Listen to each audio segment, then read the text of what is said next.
April 11th, 1981. A quiet mountain resort town in Northern California. Inside a small, wooden cabin, a mother and her children were spending the weekend together. By morning, 3 people would be dead. Another child would be missing. What police found inside Cabin 28 that day was so brutal, so chaotic, that even seasoned investigators were shaken. Over 40 years later, the Keddie Cabin Murders remain one of the most disturbing unsolved crimes in America. Keddie was once a small mountain resort community in Plumas County, California, a quiet, peaceful place surrounded by tall evergreens and the Sierra Nevada mountains. Cabin 28 belonged to Glenna Sue Sharp, a 36-year-old mother of 5. She had moved to Keddie less than a year earlier, trying to start a new life after leaving her abusive husband. Sue was strong, protective of her kids, determined to make things work. Her children were 15-year-old John, 14-year-old Sheila, 12-year-old Tina, 10-year-old Rick, and 5-year-old Greg. On the night of April 11th, the cabin was full of life. John and his friend Dana Wingate, 17, were hanging out after hitching a ride home. The younger boys, Rick and Greg, were having a sleepover with a neighbor friend, Justin Smart. Sheila, the oldest daughter, was staying overnight with a friend in another cabin, a decision that would save her life. Sometime after midnight, the peace of Cabin 28 was shattered. What happened between midnight and dawn remains one of the great mysteries of the case. Investigators believe multiple intruders entered the cabin while the family slept. The killers were armed with a hammer, a steak knife, and possibly another bladed weapon. Inside, a violent struggle took place. John Sharp and Dana Wingate were bound with electrical cord and medical tape. Both were beaten and strangled.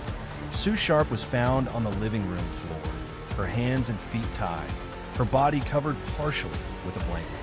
She had been beaten, stabbed repeatedly in the chest, and her throat had been cut. The scene was chaotic, blood on the walls, furniture overturned, knife marks in the wood. The phone had been taken off the hook. Whoever did this wanted to make sure no one could call for help. The next morning, around 7 a.m., Sheila returned home from her friend's cabin. What she found was every child's nightmare. Her mother, her brother John, and his friend Dana, all dead. Her 2 younger brothers and their friend were alive, asleep in the next room, completely unharmed. And Tina, her 12-year-old sister, was gone. The boys had slept through everything. Neighbors rushed in to help, and one of them ran to a nearby lodge to call the police. But by the time officers arrived, the crime scene had already been contaminated by well-meaning neighbors and rescuers. Evidence was trampled, items were moved, and crucial clues were lost forever. Detectives were stunned by the brutality and the seeming lack of motive. Nothing was stolen. There were no signs of forced entry. The killer, or killers, had used weapons from the cabin itself, as well as tools they brought.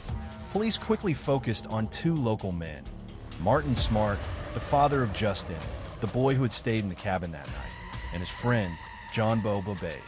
Both lived just a few doors away. Martin was a Vietnam veteran, known for his temper. Bo was a drifter with a criminal record. According to some accounts, Martin's wife, Marilyn, who was also Sue's friend, later told investigators that her husband had been angry at Sue for advising her to leave him. And there were more chilling details. Martin allegedly confessed to a counselor that he had hurt Sue. The counselor went to police, but nothing happened. The file was quietly closed. For 3 years, there was no sign of Tina. Until 1984, more than 80 miles away, in a remote wooded area near Feather Falls, a hunter discovered a skull fragment and parts of a child's jawbone. Forensic analysis confirmed the worst. It was Tina Sharp. Nearby, investigators found a child's blanket, a piece of clothing, and a part of a tape recorder. How she ended up so far from Keddie remains a mystery. Was she taken after witnessing the murders? Or was she the final victim of a killer who wanted to leave no survivors? As years passed, the case went cold. Evidence was misplaced or lost. Witness statements were inconsistent. Rumors spread that the local sheriff's department had ties to one of the suspects, and that evidence had been deliberately buried. In 2008, the old sheriff's files were re-examined. Then, in 2016, new investigators using modern DNA testing discovered something incredible. DNA on a piece of tape from the crime scene that didn't belong to any of the family members. It matched none of the known suspects, but it proved that at least one of the killers had left behind a genetic fingerprint. There was also a chilling audio recording, discovered years later, of an anonymous caller saying, "I found the skull of Tina Sharp. I thought you'd like to know." The call was never traced. In recent years, retired detectives and true crime investigators have revisited the Keddie murders.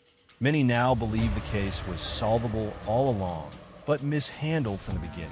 Evidence pointed to multiple assailants, at least two men, who were familiar with the Sharps and comfortable inside the cabin.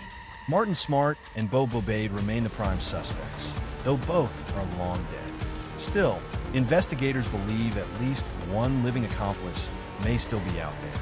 And in 2016, the current sheriff stated publicly, "We know who did it. We just need proof." That statement reignited national interest in the case. But no arrests have ever been made. 40 years later, justice still sleeps in Cabin 28. Cabin 28 was demolished in 2004, but the memories, the trauma, and the questions still linger. A mother, her children, and a friend murdered without mercy. A small town silenced by fear and secrets. And somewhere, perhaps still alive, someone who knows exactly what happened that night. Maybe they've told their story to no one. Or maybe they've told it and no one believed them. The Keddie Cabin murders remain an echo, one that still haunts the California mountains to this day. What do you think happened inside Cabin 28 that night? Was it revenge, a cover-up, or something even darker? Let me know your thoughts in the comments. And if you want more chilling, real-life mysteries, don't forget to subscribe.